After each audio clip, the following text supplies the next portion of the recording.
All right, guys. Ian Anderson, Cory Murrell, Central Coast Disc Golf. Cory, we got the San Francisco Open, the very first one. Oh, we do. I am so excited. This is really as close as it gets to a home course tournament for me. Yeah. The Safari at the Golden Gate Park, obviously my true home course, but Gleneagles, gosh, just the most professional course in the Bay Area nowadays. Professional and beautiful. So beautiful, dude. The cypress trees, the hawks swooping down. We've got views. The views. We've got a green out here, hole 12, that is dubbed the Crow's Nest because there's our murder of crows that hangs out there. Yeah. It's so fun. We're gushing about the course, but we should be gushing about this card too. Oh my gosh, talk about the hookup. Sean Jack, the TD extraordinaire, gave us a pretty sweet card here. We got Greg Barsby, who won the fan vote to get on our card. We've got James Proctor, the pseudo-local, on the card. We've got Simon Lizotte, who everybody here has been excited to see throw. And Nate Sexton, who's, the nicest guy in disc golf? Absolutely. All right, we're kicking off on hole 1. That's a big par 4, dog-legged right at the very end. Big wide open fairway, OB left. Is it right too as well? There is, and more than OB, there are blackberry bushes on the right. So if you go really any farther right than you want, there's a good chance you're not getting your disc back in. Right on. Greg Barsby putting it in the middle of the fairway. That should leave him a chance to get on that green with his second shot. James Proctor. Yeah, really, the big arms are going to have a pretty good advantage on this hole. At 668, it isn't an overwhelming distance, but that long straight shot you see these guys throwing are going to give them pretty good shot at their second shot here. Yeah, James crushing that enforcer out there. It looks like Nate is going with his Star Destroyer. A little low. But it's going to work. Yeah, friendly kick, or friendly little skid there. That cart path, not the ideal placement, but does work well if you want to hyzer back. He does. Simon's going to go with his PD2. Oh, he's fun watching this guy throw, especially when he could uncork it. Seriously, this course is over 10,000 feet long, so look for a lot of big shots out of Simon today. There was one to start your day. Nate, second shot, going with the forehand. Yeah, that's the play, I think. It does have that left to right slope, but the trees on the right side are make that basket pretty protected on the hyzer approach. Sure. Greg Barsby also has a very, very nice forehand. Goes a little bit long, but he'll have a kind of a scary comebacker. Yeah, the wind here does play right to left if you're looking at the pin kind of from the fairway side. So if you're on that left side, you are going to get that headwind putt. There is Simon with the easy upshot after that bomb drive. Yeah, just so nice to be able to throw a putter here. Mm-hmm. And Proctor floating it over as well. That'll putt. Yeah, he's in position. He is going to be a little bit high of the basket, but Ooh, tickle. no love. No love. But Yep. a lot of tree love because that log there saved him from a pretty lengthy comebacker. Which is kind of what James is looking at now. Yeah, not ideal with the tailwind too. Uphill tailwind, that's tough. It is. Gosh, 6 inches total on the 2 misses. Yeah, right. Sexton for birdie. A little bit high. Simon with a dropper. This hole actually came in over par at a 4.18 average. I Now, believe it. should be noted that we have a lot of kind of local pro-am guys who signed up to play, so that is going to muddy up the statistics a little bit. That's kind of the case with every Pro Tour tournament, though. Absolutely true. Yeah. And really big shout out to the community for coming out in force and filling the event really to capacity. Look at Simon grabbing the outside of the disc, and look at it spin, man.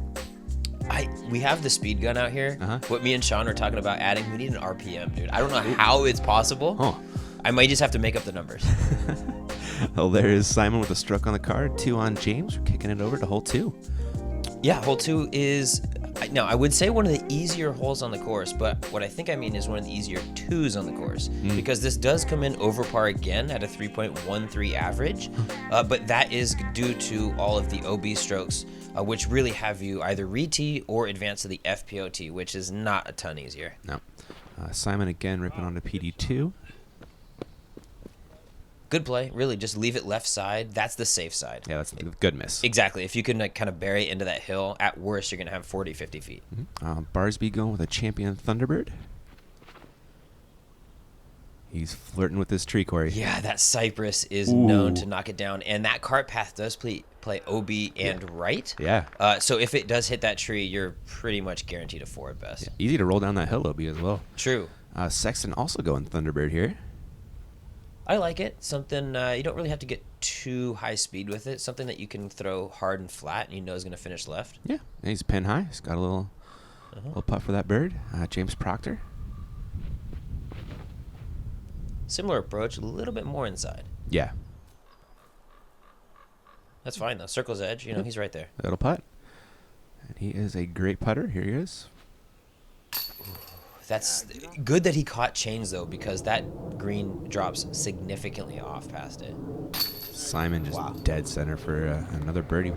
Starting to stay off pretty hot. I really like Simon's putt for this course in particular. We get the winds that they get blowing pretty good, so those spin putters are going to be thriving, I think, late in the weekend. Really good point. Barsby also cleans up the bird after Nate Sexton unfortunately missed another birdie putt. I'm sure he's not happy with a par start after having two pretty good birdie looks. Yeah, absolutely. He's inside the circle both times, so to come away with 2 pars, you know, not the worst thing that could happen, but obviously, you know, you want to get them, you want to get your birdies now because the course really starts to have teeth. 4, 5, 6, 7. That's really the home stretch of the course. Yep. There we got a 2 down, a 1 down, a 0, and a +1. Small straight. Yeah, I like that little Yahtzee action. Might want to hold on to those. Don't roll that 5th die. All right, what are we doing on hole 3? We are throwing either a big turnover shot, a power sidearm, or a pretty touchy backhand roller. Don Smith. As Don Smith gives it up to the camera. That black ink discs wall just to the right of the pin does play really well for the roller. You can kind of just run it into the wall. See Simon playing here. But the OB is all along that right side. So if it cuts in early... Ooh, that was cool, like ramped off the wall. Almost jumped over it, though, which would not have been optimal. No, he is safe there, though, as the wall, inside of the wall is safe. Barsby laying down a roller as well. I got to guess that's a road runner, right? You have to imagine. I mean, that's kind of the disc he dials up for his rollers. I think it's his Tour Series disc, too, right? Ooh, Isn't it? I like that. I know so. Peter Morris, a.k.a. Sleepy Legs here, is really hyped on getting one of those Barsby Roadrunners. Yep. Sexton is pumping out his X-Cal on a ridiculous... His forehand, man. Goes far. It does, but that was a little early. That might have been a nice little trick. I was going to say, good treat, because that was definitely tighter than you're looking for. We could not see that from the tee. James laying down a vision for his roller. This is a little wide. I mean, everything about it except for the angle it came down on was great. You know, just had that little bit extra left before it got right. Hey, he's pin high. He's probably looking at a par, but at least he's pin high. Yeah, that's fair. Yep, with no bogeys. Simon, he's always giving it a run when he can see the basket, but he was not happy with that one. No, that down tree there to the right did fall pretty recently, that branch there, so usually it wouldn't quite have this muddied up of a putting line. James, I think he's lining this one up. He's always. Oh, yes. Born showman. He's like, I'm more comfortable with 70-footers than I am 25-footers. Hey, fine with me, man. If he's going to just sit there and bang 70-footers all day, I'll take it. James Proctor, man, such a big fan. He's such a nice guy to hang out with. Such a nice guy and just like a good human being. He's going to be a math teacher coming up. So is that what he's going to take that like touring during the summer, teaching during the fall and all the other seasons. A young Joe Revere, if you will. That's exactly what I said. Dude. I was like, you're taking the Joe Revere to tactic, man. That's a good play. It really is. You get your summers off, 12-month pay schedule. It's beautiful. Health insurance. Yeah, retirement. talking bennies. Talking bennies. All about that. Barsby with a birdie as well, but this birdie, man. So clutch, and you know, obviously farther away from the basket than you're looking for off the drive. But this hole does play over par yet again. It's going to be a theme out here, Ian. Huh. I wouldn't have expected it. 3.09. This one I think is due to maybe the lower rated players out there. Yeah. Because the trouble early can really wreak havoc if you turn it over. And that will be right if you try to bust out a forehand and you don't have it exactly. Hole 4, par 3. Cory. We'll call it a 3.3. All right.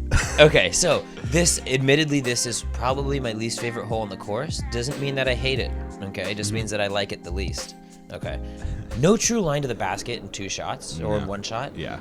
For the AMs and the FPO and really every division that doesn't throw 550 feet easily, it plays as a par 4. Oh, Barsby's boss went in places you don't want to go, Cory. No, it's pretty far from ideal. Yeah. There is OB really far right, but he has not reached it. There is also this hazard trap. I love this bunker. It's raised up really right in your face. I don't think James likes it. No, I don't think he does either. No. But he respects it. He does. Simon with a PD2 shot. And that's the best so far. It's online. It's still short, though. Exactly. Really, the play here, or there's two plays. You could play the safe hyzer. Is it? Oh, You know who else doesn't like that hazard trap? Nate Sexton. A lot of respect for this bunker, though. So the safe play is to throw it to the left side, the hyzer, then pitch it around like Nate's done. Okay. He didn't quite get, obviously, as far left as he's want. The other option is to throw the hyzer flip, which I have played around with James where he was 10 feet from the basket. Really? Yes. You just kind of weave through the trees. Wow. James also going with that forehand line, but his is not quite as proficient as Mr. Sexton. Well, plus he hit the flag on his shot. Yes, I was he like, what wrapped is that thing. sound? Yeah. That's going to be an interesting look for his par. We got Barsby. You can see the basket far left of your frame, and he's getting creative. A little Annie forehand, and it was looking so good until it hit that tree and it falls in those logs. Yes, so should be noted, the part that makes this not an awesome hole is that right side. It just hasn't quite got the love, the course love that it needs, and that's a year 2 project, really. Sure. Shout out to Aaron Jack for keeping this course Oh my amazing. gosh, Aaron Jack's He's out here Benevolent Society. every day. Well, especially around tournament time every Yeah. single day. Ooh. How about the secret invisible basket sit there? I thought it was in. Yeah, it looked like it. But yeah, Aaron Jack's out here unpaid, technically not allowed to work in the U.S., so it's hard to ask for money at that point. But a lot of course love, man, and really a lot of love from the course too. That was a great putt from Nate to save that par. Yeah, through the trees. 4, I guess. To save the 4, but 3 shots. Yep. So you say that it's not quite a par 3, and I agree. But the thing is, it plays as a 3.43 average. Really? So, yes. So that is, I would say, anything over 3.5, you could call it a par 4, and under, probably more like a par 3. God, I was going to guess like 3.7, 3.6 at least. Yes, I agree with you. Wow. But the thing is, it's just a really easy 3, especially if you're not throwing it 1,000 miles an hour and kicking a tree. Yeah. There's your card. That whole drew some blood.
Guys, we're back to the action.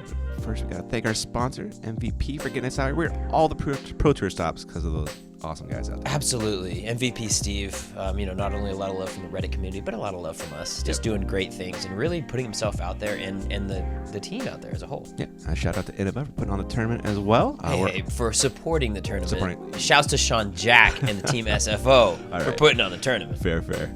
Hole 5 is an absolute bomber downhill. Simon is ripping on a PD2 that is just flipping in this headwind, Cory. Absolutely. I genuinely would put this as one of the most unique holes that these guys are going to play on tour at 1,033 feet, ridiculously downhill with those the mountains in the background with the houses kind of in line. It's such a unique shot, such a unique view, such a unique experience. And Barsby with the thrower, the boss thrower. Look at this coming back. Oh my gosh. Okay, that's, I would say, not the ideal release, but that is ideal placement. Well, yeah, we couldn't see that from the tee, and Nate's like, the camera guy's still panning.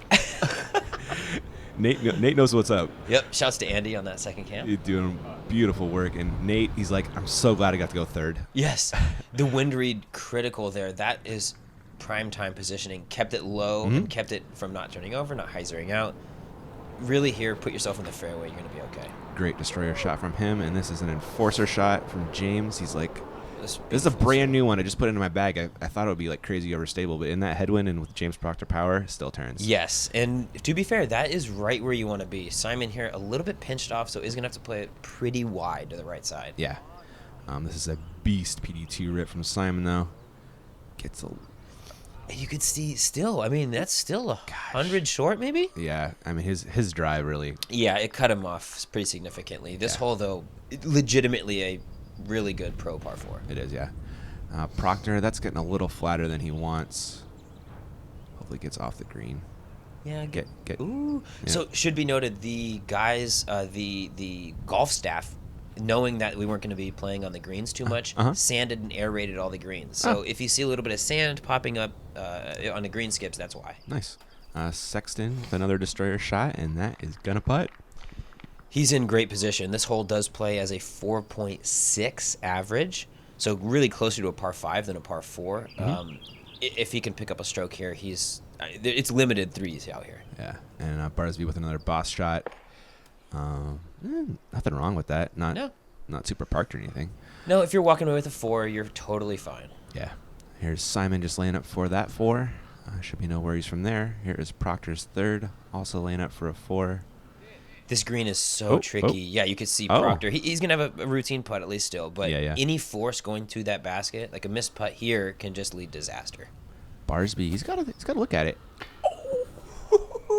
That took stones, Ian. Come on, Greg. Wow. Greg will run. Oh, yes. A lot of things. He's a born showman on the putting that I would not run. Nate Sexton, that's a stroke on a lot of people, Cory. Absolutely. I mean, that's a legitimate professional 3. You can't say that enough. Like, this plays definitely as a par 5, and really anyone 970 and lower. Yeah, you think about it, Nate isn't the big arm in this card, but he just got the birdie on this 1,000+ foot hole. And I've pegged Nate as someone I really think will excel here. Not necessarily because any one strength, but he just has everything. In this shot, you need every shot in the bag. And to be fair, he does have one of the longest forehands on tour, which comes in handy on this course. Absolutely. Hey, listen, no slouch. He throws backhand 5 bills casually. He does. He really does. Yeah. Doesn't have that 6 that Simon does, but 5, it's nice. Yeah, we don't need 6. It's fun, but you don't need it. Couple holes out here you might. Yeah, you might need it in a couple. All right, hole 6, par 4, 644. Tunnel off the tee, and then it kind of opens up, kind of a slight dogleg right into this kind of protected green. Yeah, this grip 6 wall that we've put up recently. Disregard the sands of Sahara on the green there as we pass it on the drone preview. Shouts to Cribber in the back. His documentary Flatball on Netflix, available now. Go ahead and watch it. I finally succumbed to the grip 6 marketing. I got one. Did you? Yeah. Everybody's got the grip 6. I don't want to be left out, man. So, Nate here, excuse me, Ian, for cutting you off, but Nate here playing really what I would recommend as the line. Not really trying to bite that entire tunnel off, throwing the sidearm, and really just picking one of those gaps to slide out. Leaves you a really open, I wouldn't say routine, but open shot to the green. Yeah, he was flexing that X-Cal out there. Simon, I'm pretty sure that was a PD2, but did not fight through the tree line. Barsby's going to rip a boss. Gosh, this hole specifically just took so much work. I can imagine. Yes. Yeah. It's been a work in progress really since the course opened. But, I mean, shouts to the tournament staff and shouts to Aaron Jacks, really for cleaning it up and making it playable, if not perfect. James wishes they cleaned it up a little bit more over there. There he is pitching out of the woods. That's just a smart golf shot, getting him back in the fairway. And exactly. Hopefully he can get up and down from there and save that par. He's in that landing zone that Nate shot off the tee. So yeah, you're going to have kind of twinning shots. Yeah, I think actually even short of where Nate landed. Really? Yeah, Nate beasted up on that forehand. Simon getting out of trouble and over that golf green back into inbounds. He should be able to get up and down for his par, if not actually a little birdie look. Yeah, he's got an outside look. Mm-hmm. Ooh. Yeah. A little saucy line from Barsby here. He's going to go hang out with Simon. Looks like he did slide over kind of into that safe area, though. I think he hit one of the flags, too. Oh, really? Yeah. You can see it wiggle. Here is Proctor with a not super common forehand from him, but... Yeah, good power sidearm, though. That'll work. Yeah.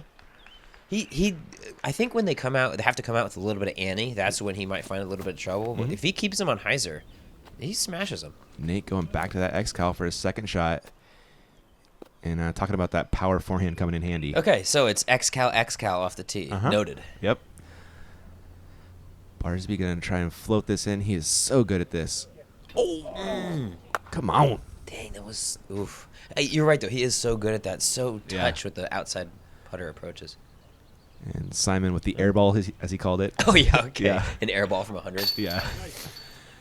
Look at all these bunkers, too, to the right. So if you are playing that sidearm and Oh. you get a little skippy, there are 4 bunkers just to the right of the pin. I failed to even notice those when we were playing. Yeah, Well, they're kind of sneaky. They are, and that's what I like about them, because that grip 6 wall really opens up that right side, and you think, oh, I have tons of room to work. Throw the backhand. And then little bunkers, little love bunkers.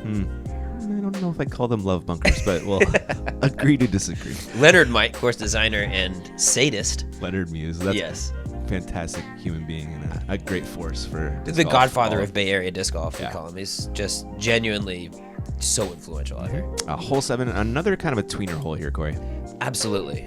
This hole does play as a par 4 generally on the year-to-year course layout. But with these guys and the power they have, it's such a routine 3 that we really felt like it was an opportunity, especially like late in the tournament when some guys are trying to make up a stroke, to really get big and try and deuce it. And so a hole like that, doesn't necessarily belong as a par 4. And I have no problem with really difficult par 3s. Yep. Nate he's just playing for the par. He's throwing that destroyer out there. He'll pitch up. He'll take his 3. Yep, and you're going to get a lot of guys doing that, especially on round 1. There is OB lining the right side of the fairway, kind of on that tree line. So there isn't a ton of reason to get crafty unless you're Simon and can throw a country mile. Ooh, that's lucky to... Oh. I think... No, that was red to us. We're behind the basket. Oh, my gosh. Yes. I was like, that wasn't bounce. No. This is the green and red-sided paddles. I was like, whoa, huh. Whose idea was that? Switch to the flags, people. That's Steve. That's a pro tour. Come on now. Is it? Springs and sponges, man. Think of the beat cam. Think of the beat cam. Barsby, he's out left. Proctor throwing a beautiful hyzer flip. It's turning just a little too much, but there's absolutely nothing wrong with that. No, that's right where you want to be. You're not going to deuce it, obviously, but pretty routine up and down. Really just stay left of that tree line, and you'll be okay. Were there any deuces? There were 0 deuces, Okay. which probably doesn't play into my explanation of it being a par 3. Yeah. But I'm comfortable with that, man. It would be a really easy par 4 for It these would guys. be a ridiculous... So I think the answer is we find... A different tee, different basket. Exactly, Yeah, but yeah. the problem is this basket next to these trees really opens up some cool putts by the pin. So, pick your poison, A less dynamic putt or a more birdieable hole. Yeah. So a couple of short upshots, which is kind of what you don't want to do in this hole, Cory, as Sexton parks his Firebird. Absolutely. That kind of, is the trick here. It is a really routine 3, but any mistake, you leave yourself short. You got an obstructed putt. The reaction from James there cracked me up. Like, what is this? And Simon, I'm sure he's having similar feelings after missing that putt. Greg left himself a fantastic window, which you don't always get when you're on those side of the trees. Exactly. There's that one big window and a bunch of 18-inch windows. Yeah. There's just a drop-in par. Feels like a birdie for Nate. Played that hole so well. Yeah, no birdies on the day, obviously, so you're not losing strokes to anyone. Yeah. And you're gaining it on half the field. Yeah, don't do anything stupid and just do what you can perfectly. That's what Nate does. That's Time how and I time play again. disc golf. Do what I can perfectly. There are a couple bogeys, unfortunately, there for James and Simon. We got a 3-way tie on the card at 1 down after 7. Of course, kind of starts to get a little easier after 7, I want to say. But Yes, well, after 8 specifically, Okay. this one is tough. So that 4, 5, 6, 7, 8 is like survival golf. If you can play those par, you can find birdies on the rest of the course. Hole 8 does mark the end of that little stretch, and this is a toughie, Ian.